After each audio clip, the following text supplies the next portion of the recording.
Économiste de renom au Mali comme à l'étranger, le docteur Lamine Keïta a consacré 15 ouvrages à la théorie économique.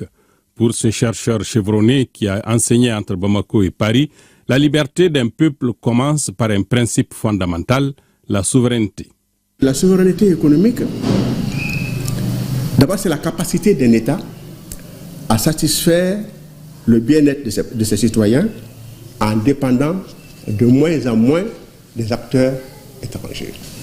Par exemple, on peut apprécier la souveraineté économique et s'interroger sur les menaces qui pèsent sur ces différents domaines-là.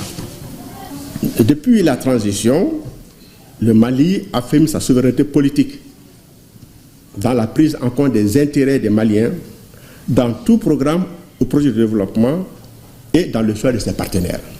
Cela s'est manifesté par quelques crises avec les acteurs, comme les acteurs miniers, mais qui ont fini par comprendre qu'il est de l'intérêt de tous de faire en sorte que tous les acteurs, toutes les parties prenantes dans un projet trouvent leur compte dans un projet commun.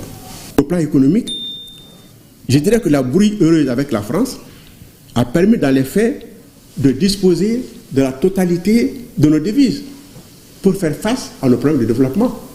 Pour le docteur Keïta, impossible de parler d'économie sans parler de défense. L'un ne va pas sans l'autre.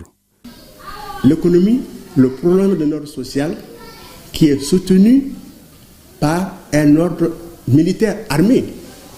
C'est-à-dire que l'État doit avoir la capacité d'avoir le monopole de la violence pour qu'aucune entité, il ne vienne à l'idée d'aucune entité de vouloir agir par la force.